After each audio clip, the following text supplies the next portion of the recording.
Hello students, welcome to all of you on my YouTube channel Physics with AK Sharma. And today first of all बेटा आज हम discuss करेंगे जो CBSE ने 30% syllabus जो delete किया है फिजिक्स का, उसके बारे में डिस्कस करते हैं कि क्या क्या हमारा सिलेबस फिजिक्स के अंदर डिलीट किया है, रिमूव किया है CBSE ने सेशन 2020-2021 के लिए। ठीक है, तो उसी के बारे में हम जानते हैं कि क्या क्या टॉपिक्स हमारे डिलीट किए गए हैं हमारे सिलेबस के अंदर से। तो मैंने यहाँ पे मेंशन कर रखा है कि कौन कौन से टॉपिक हमारे डिलीट किए हैं इस साल सीबीएसई ने। तो यहाँ पे हम देखें, जो फर्स्ट यूनिट है बेटा हमारी, फर्स्ट यूनिट इलेक्ट्रोस्टैटिक्स। ठीक है, तो इलेक्ट्रोस्टैटिक्स के अंदर जो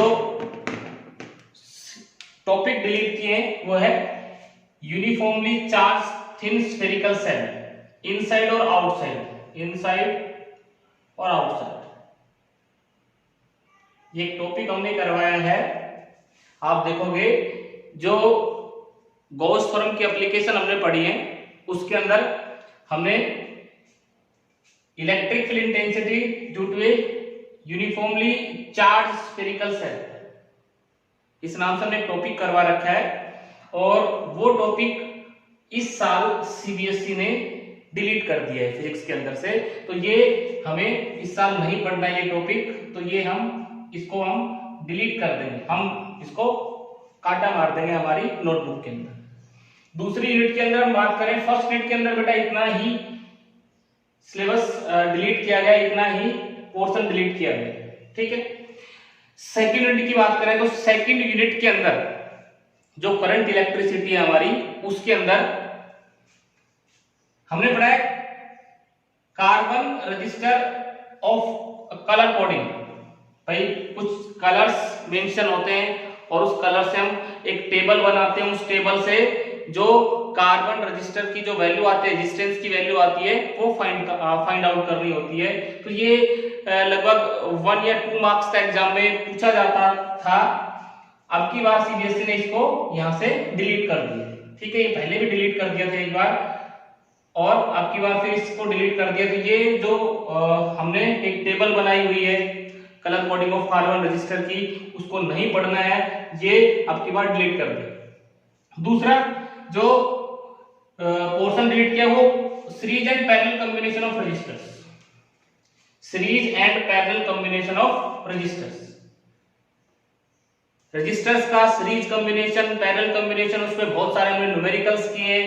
तो वो वाला पूरा पोर्शन सीरीज और पैरेलल कॉम्बिनेशन, क्योंकि ये सीबीएसई का मानना है कि बच्चे इसको 10th क्लास में पढ़ चुके हैं, तो ये यहां से डिलीट कर दिया गया है। तो ये चीज भी हमें हमारी जो नोटबुक है उसके अंदर से उसके पर कट मार्क कर देना है। तीसरा unit number third, unit number third के अंदर हम देखें तो साइक्लोट्रॉन, ये साइक्लोट्रॉन बहुत ही इंपॉर्टेंट टॉपिक था और ये लगभग इसके अंदर से हर साल कोई ना कोई क्वेश्चन पूछा जाता है या एक साल के बाद। ठीक है, कोई ना कोई क्वेश्चन साइक्लोट्रॉन पे आता है। तो ये 3 या 4 नंबर का क्वेश्चन इसके ऊपर आता था। अब की बार ये डिलीट कर दिया गया है सिलेबस के अंदर से, ये भी डिलीटेड पोर्शन है, डिलीट कर दिया। ठीक है, तो साइक्लोट्रॉन हमें नहीं पढ़ना है। ठीक है, अब उसी में देखें, अब आगे चले हम यूनिट नंबर थर्ड के अंदर ही, इसके जो नेक्स्ट पार्ट है magnetic field intensity due to dipole. ठीक है, magnetic field intensity due to dipole, dipole के एक्सियल लाइन पे, इक्वेटोरियल लाइन पे, डाइपोल, मैग्नेटिक डाइपोल की बात करें बेटा यूनिट नंबर थर्ड के अंदर, तो एक्सियल लाइन के ऊपर मैग्नेटिक फील्ड निकाला हुआ है हमारा और इक्वेटोरियल लाइन के ऊपर मैग्नेटिक फील्ड निकाला हुआ है हमारा, और डाइपोल पे कितना टॉर्क लगता है वो हमने निकाला है, उसकी पोटेंशियल एनर्जी कितनी है वो हमने निकाला है। तो ये चीजें अब सीबीएसई ने यूनिट नंबर थर्ड के अंदर से डिलीट कर दी। ठीक है, तो ये पूरा पोर्शन हमें नहीं पढ़ना है।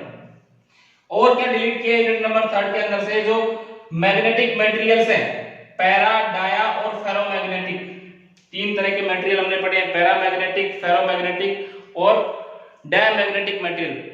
ठीक है, डाया, पैरा और फेरोमैग्नेटिक मटेरियल, बहुत सारी प्रॉपर्टीज हमने लिखवा रखी हैं और साथ में जो उनके एग्जांपल्स हैं वो हमें नहीं पढ़ने हैं, वो डिलीट कर दिए सीबीएसई ने। ठीक है, पैरामैग्नेटिक, डायमैग्नेटिक, फेरोमैग्नेटिक मटेरियल्स इनको डिलीट कर दिया है। साथ में इलेक्ट्रोमैग्नेट्स और परमानेंट मैग्नेट्स और क्या क्या फैक्टर इनको इफेक्ट करते हैं, कौन कौन से फैक्टर इनको इफेक्ट करते हैं, उनको भी डिलीट कर दिया सीबीएसई ने। तो ना तो परमानेंट मैग्नेट पढ़ना है, ना इलेक्ट्रोमैग्नेट पढ़ना है और ना ही डाया, पैरा और फेरोमैग्नेटिक मटेरियल पढ़ना है। इसके अंदर सिर्फ अर्थ मैग्नेटिज्म वाला पोर्शन बचता है। ठीक है, तो वो काफी इंपॉर्टेंट है, वो हम स्टडी करेंगे। यूनिट नंबर 4 में आ जाओ, जो हमारी यूनिट चल रही है उसके अंदर हम देखें तो अभी एसी, इलेक्ट्रोमैग्नेटिक, ईएमआई वो पूरा का पूरा पोर्शन एज इट इज है, तो उसमें कोई छेड़छाड़ नहीं की है सीबीएसई ने, वो पूरा एज इट इज पढ़ना है। जो सेकंड पोर्शन हम पढ़ रहे हैं एसी वाला, एसी में अब आगे आएगा पावर फैक्टर, अभी तक पावर फैक्टर नहीं आया है, पावर फैक्टर आएगा। तो जो पावर फैक्टर है वो सीबीएसई ने इस साल डिलीट कर दिए, पावर फैक्टर हम नहीं पढ़ेंगे। पावर फैक्टर के अंदर से 1 या 2 नंबर का क्वेश्चन पूछा जाता था या फिर इसके ऊपर एक न्यूमेरिकल पूछा जाता था, तो वो हमें नहीं पढ़ना है। एक छोटी सी डेफिनेशन थी वाटलेस करंट, वाटलेस करंट ये 1-2 बार एग्जाम में पूछा गया है, बोर्ड के एग्जाम में। तो ये वाटलेस करंट जो है ये भी यूनिट नंबर 4 के जो सेकंड चैप्टर है उसके अंदर से सीबीएसई ने इसको डिलीट कर दिया। ठीक है बेटा, तो ये जो अभी तक हमने पढ़ा है मैंने वही सिलेबस बताया है, यूनिट नंबर 5, 6 और 7, 8 और 9, उसके अंदर से भी बहुत सारा सिलेबस डिलीट किया गया है, वो हम नेक्स्ट वीडियो में डिस्कस करेंगे। ठीक है बेटा, तो जो अभी तक हमने पढ़ा है, अभी तक हमने पढ़ा है उसके अंदर से सीबीएसई ने क्या सिलेबस डिलीट किया है, क्या पोर्शन डिलीट किया है, क्या टॉपिक डिलीट किए, आज मैंने उसी के बारे में डिस्कस किया है। ठीक है, यूनिट नंबर 5, 6, 7, 8 और 9। ठीक है, अब ये 5 मिनट के अंदर से सीबीएसई ने कितना और सिलेबस डिलीट किया है, कितने और टॉपिक्स डिलीट किए हैं, वो हम नेक्स्ट वीडियो लेक्चर में बताएंगे। ठीक है, तो ये जितने भी मैंने यहाँ पे बताए हैं ये टॉपिक हमें नहीं पढ़ने हैं, ये अब की बार के एग्जाम में नहीं पूछे जाएंगे। ठीक है, तो काफी सिलेबस तुम्हारा कम कर दिया है सीबीएसई ने। अब बेटा हम डिस्कस करते हैं हमारे टॉपिक्स के ऊपर जो हम पढ़ रहे थे। तो हमने लास्ट टाइम क्या पढ़ा था, हमने लास्ट टाइम पढ़ा था कि सीरीज आरएलसी सर्किट। ठीक है, सीरीज आरएलसी सर्किट और उसके ऊपर कुछ प्रॉब्लम्स की थी। उसके बाद हम पढ़ते हैं एनर्जी स्टोर एंड इंडक्टर। भाई किसी इंडक्टर में कितनी एनर्जी स्टोर हो सकती है। ठीक है, तो वही चीज हम पढ़ते हैं, energy store in an inductor. Capacitor के अंदर एनर्जी स्टोर होती है, यूनिट नंबर 1 के अंदर पढ़ा हमने। इंडक्टर के अंदर कितनी एनर्जी स्टोर होती है, तो ये हम आज एक्सप्रेशन निकालते हैं, energy store in an inductor. Energy store in an inductor.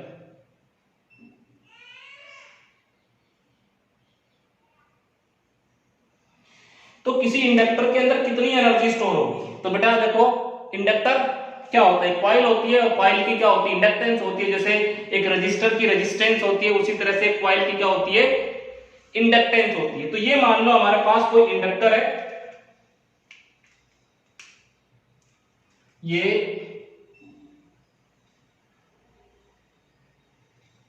Inductor है और ये एक एसी का सोर्स लगा हुआ है। ठीक है, अब एसी में करंट क्या होता है, लगातार क्या होता है, मैक्सिमम से 0 पे आता है, 0 से फिर मैक्सिमम पे जाता है, फिर मैक्सिमम 0 मैक्सिमम, इस तरह से। तो एसी में करंट किस तरह से चलता है, ऐसे चलता है इस तरह से। और instantaneous value I is equal to I naught sine omega t, किसी भी टाइम हमें वैल्यू बतानी हो तो इस तरह से देते हैं। तो इसका मतलब इसके अंदर करंट लगातार चेंज होता है, तो इसके अंदर वेरिंग करंट फ्लो करेगा, वेरिंग करंट फ्लो करेगा, तो इसके अंदर एक वेरिंग मैग्नेटिक फील्ड डेवलप होगा। इसके अंदर जो मैग्नेटिक फील्ड डेवलप होगा हमें पता है ये एक सोलिनॉइड है और इसके अंदर एक मैग्नेटिक फील्ड बनेगा जब करंट फ्लो करेगा, तो मैग्नेटिक फील्ड लगातार चेंज होगा क्योंकि करंट चेंज हो रहा है, और उस चेंजिंग मैग्नेटिक फील्ड के कारण इसके अंदर एक ईएमएफ डेवलप होगी और वो क्या करेगी, उस चेंज का अपोज करेगी। ठीक है, तो करंट को इस सर्किट में खुद को मेंटेन रखने के लिए करंट को वर्क डन करना पड़ेगा। ठीक है, वही इसके अंदर एनर्जी के रूप में स्टोर होता है, मैग्नेटिक एनर्जी के रूप में स्टोर होता है। तो यहां पे देख लेते हैं, when AC is fed to the inductor L,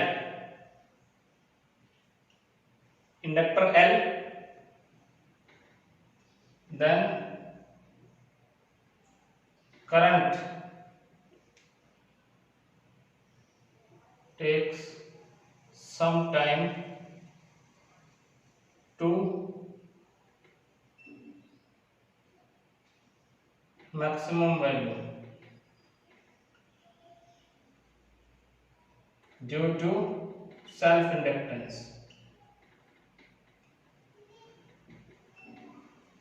ठीक है, अब यहां से देखो, सो सेल्फ इंडक्टेंस के कारण कितनी ईएमएफ डेवलप होगी, so induced EMF due to self inductance.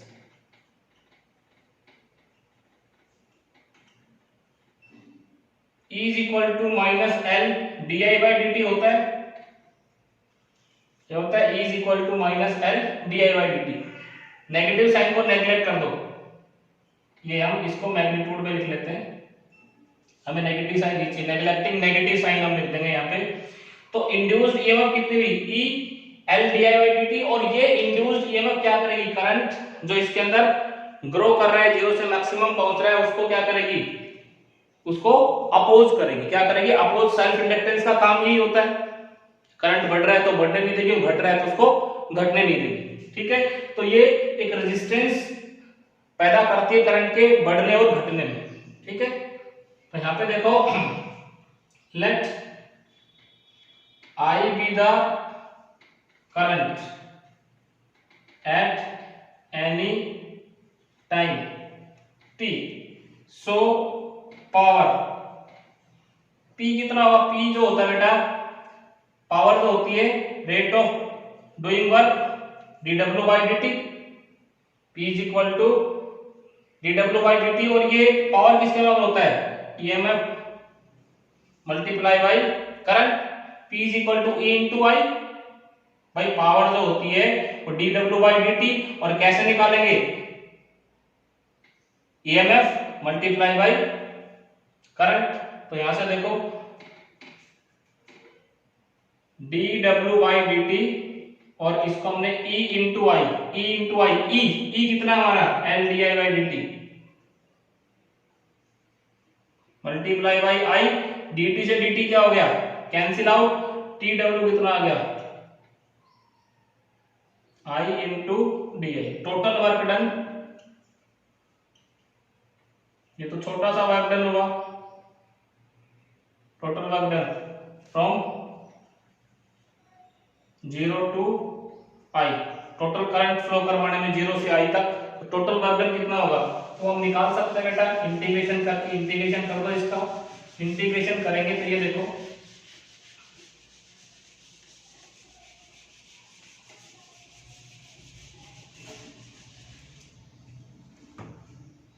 इसका इंटीग्रेशन करो, इंटीग्रेशन करेंगे तो इंटीग्रेशन करो, W 0 से I L I into D I, L बाहर आ जाएगा और I का I स्क्वायर बाई 2, और 0 से I पावर में जुड़ जाएगा तो पावर 2 हो गई इसकी, और 2 नीचे आ जाएगा, तो वर्क डन कितना आ गया, 1/2 L I square upper limit minus lower limit करेंगे तो एक बार 0 रखेंगे, एक बार I रखेंगे, तो क्या आ गया, this work done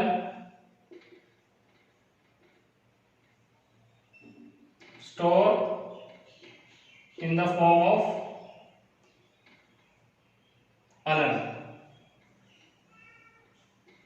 magnetic energy. तो इसको हम क्या कह सकते हैं, W is equal to UV, W is equal to UV कितना आ गया 1/2 Li²।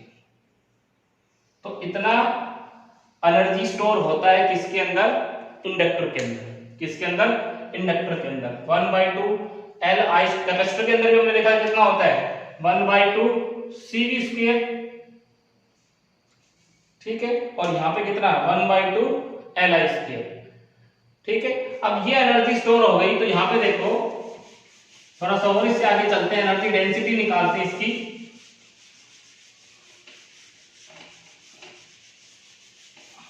इसकी एनर्जी डेंसिटी कैलकुलेट करते हैं। तो एनर्जी डेंसिटी कितनी है वो देखो बेटा इसकी,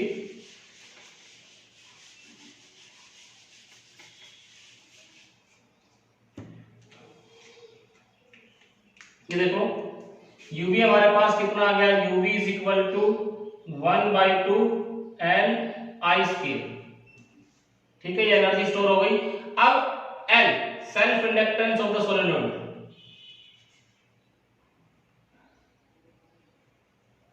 इंडक्टेंस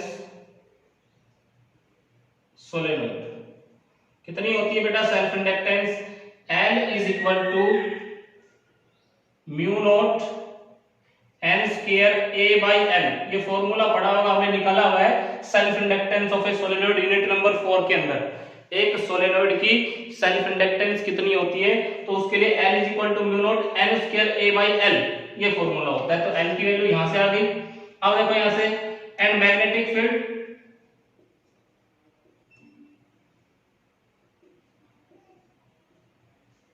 ड्यू टू सोलेनोइड,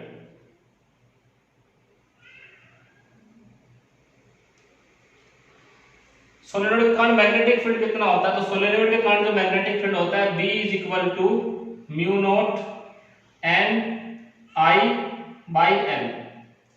हमें तो I की वैल्यू चाहिए, I कितना आ जाएगा, I is equal to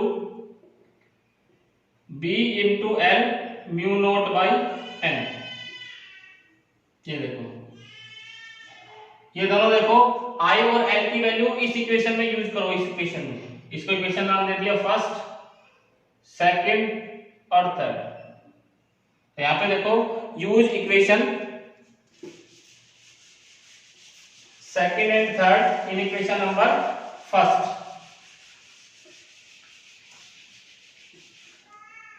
use equation second and third in equation number first.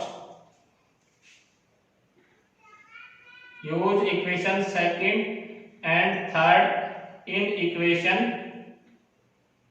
First. तो ये वाली वैल्यू और ये वाली वैल्यू यहां पे रख दो। तो u भी कितना आ जाएगा 1/2 L की value mu naught n² A/L और I² I की जगह B² L² divided by mu not square और n²।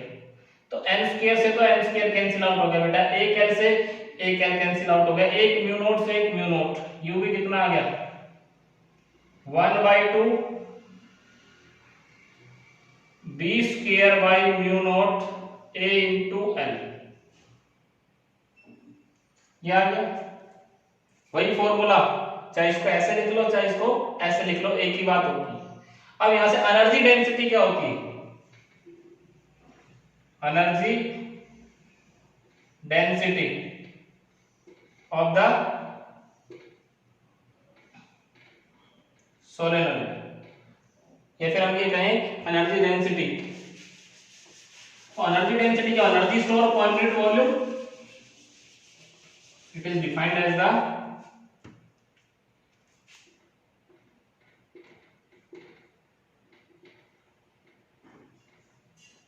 Energy store per unit volume.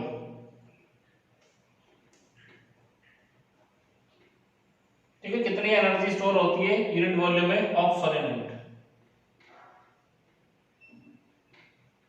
तो यहाँ पे टोटल एनर्जी है, इसको वॉल्यूम से डिवाइड कर दो, एनर्जी डेंसिटी इसको बाहर से लिखा हमने, this is total energy divided by volume. Total energy कितनी, 1/2 B square mu naught A into L, और वॉल्यूम सोलेनोइड की वॉल्यूम एरिया इंटू लेंथ, तो एल से एल कैंसिल, कितना आ गया, B square by mu naught. This is energy density, इसको बोलते हैं magnetic energy density of solenoid. इस कैपेसिटर का हमने निकाला था, कैपेसिटर का कितना निकाला था, अगर तुम्हें ध्यान हो यूनिट नंबर फर्स्ट में, तो कैपेसिटर का हमने निकाला था, कैपेसिटर का हमारे पास आया था बेटा UE, यह था 1/2 E स्क्वायर। कैपेसिटर में इतनी एनर्जी स्टोर होती है पर यूनिट वॉल्यूम, और इंडक्टर में इतनी एनर्जी स्टोर होती है पर यूनिट वॉल्यूम सोलेनोइड के अंदर। ठीक है, तो ये एक इंपॉर्टेंट एक्सप्रेशन है। ठीक है, एनर्जी स्टोर पूछा जाता है तो यहां तक निकालेंगे। ठीक है, और एनर्जी डेंसिटी पूछा जाता है तो उसके बाद यहां तक ये एक्सप्रेशन निकालना है। तो ये energy store in an inductor होता है। अब देखो इसके ऊपर एक प्रॉब्लम हम करते हैं छोटी सी।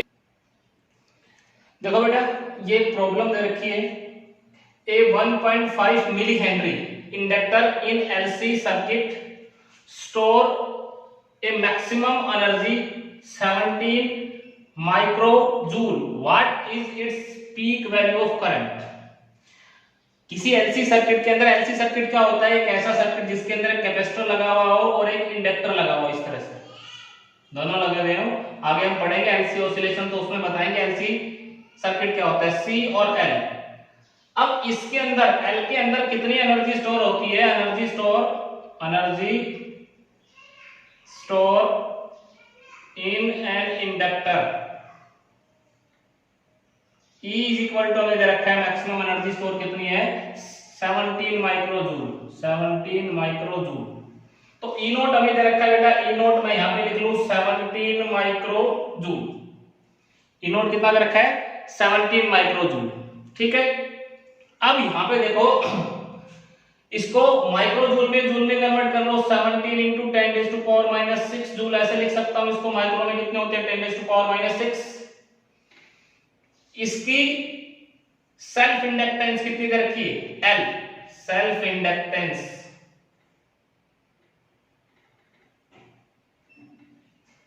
L is equal to 1.5 milli henry है बेटा। इसको हेनरी में चेंज कर लो, हेनरी क्या होती है, इसकी यूनिट होती है 1.5 into 10⁻⁻3। हेनरी मिली में कितने होते हैं, 10⁻⁻3। ठीक है, तो ये इसको ऐसे लिख सकते हैं 15 into 10⁻⁴ हेनरी। एक नीचे 10 और ले आएंगे, डेसिमल हटा देंगे, तो 10⁻⁴ हो गया। अब इसमें energy store, maximum value of current निकालनी है, तो we know energy store in capacitor कितनी होती है, E not maximum energy 1/2 L I not square. I not क्या, peak value of current, where I not is, where peak value of current, I not जो peak value current की। तो यहां पे देखो हमें I नॉट चाहिए, I not square is equal to 2 E not, और ये 2 इधर आ गया, L नीचे चला गया L, और यहां से I नॉट कितना आ जाएगा, I not is equal to 2 E naught by L, इसका अंडर रूट। सारी वैल्यूज रख लो, 2 E नॉट की वैल्यू, E नॉट की, तो E नॉट की वैल्यू जो होती है वो हमें दे रखी है 17 into 10⁻⁻6 डिवाइडेड बाई L की वैल्यू 15 into 10⁻⁴, और इसको सोल्व करें आगे तो कितना आ जाएगा, 34 डिवाइडेड बाई 15, और 10⁻⁴ ऊपर कितना बच गया, -2, 15 एम्पियर के आसपास आएगा। इसको सोल्व करेंगे तो ये 0.15 एम्पियर के आसपास आएगा। तो ये इसके अंदर करंट की मैक्सिमम वैल्यू आएगी। ठीक है, सारी चीजें गिवन थी और यहाँ से हमने वैल्यू पुट करके हम इसको आसानी से कर सकते हैं, कैलकुलेट कर सकते हैं। ठीक है, अब इसमें एक चीज और पूछी जाती है कि जो सेल्फ इंडक्टेंस होती है उसी को हम इलेक्ट्रिकल इनर्शिया बोलते हैं। इंपॉर्टेंट एक चीज और लिखवा देता हूं इंपॉर्टेंट तुम्हें बेटा, कि जो सेल्फ इंडक्टेंस होती है उसको हम इलेक्ट्रिकल इनर्शिया बोलते हैं और बैक ईएमएफ।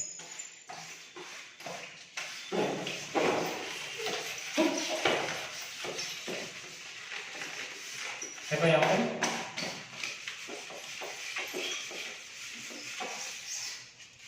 ये नोट डाल के आप लिख लेंगे,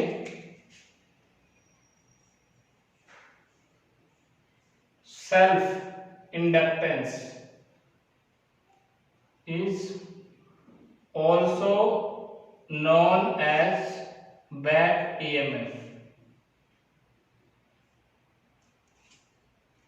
ठीक है, हम क्या बोलते हैं इसको, सॉरी सेल्फ इंडक्टेंस नहीं बेटा, सेल्फ इंडक्टेंस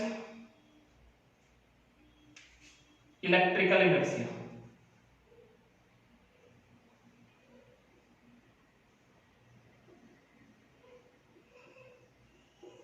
क्योंकि ये इलेक्ट्रॉनिक्स में वही रोल प्ले करता है जो मास किसमें करता है, मैकेनिक्स में करता है। ठीक है, इनर्शिया क्या होता है, कोई चीज रेस्ट पे है तो इनर्शिया क्या चाहता है कि वो रेस्ट पे रहे, और मोशन में है तो उसको मोशन में रखने की कोशिश करता है। जैसे ही कोई ऑब्जेक्ट स्टेट को चेंज करने की कोशिश करता है, रेस्ट से मोशन में आएगा, मोशन से रेस्ट में जाएगा तो उसको अपोज करेगा, उसको हम बोलते हैं इनर्शिया। इस प्रॉपर्टी को हम क्या बोलते हैं, इनर्शिया बोलते हैं। इसी तरह से हम क्या देखते हैं कि सर्किट में अगर करंट बढ़ रहा है तो उसको इनर्शिया बढ़ने नहीं देगा, सॉरी सेल्फ इंडक्टेंस बढ़ने नहीं देगी, और घट रहा है तो उसको घटने नहीं देगी। तो सेल्फ इंडक्टेंस वही रोल प्ले करती है इनर्शिया का, इलेक्ट्रिकल इनर्शिया। ठीक है, और जो ईएमएफ डेवलप होती है उसको बैक ईएमएफ बोलते हैं। EMF tau is known as back EMF।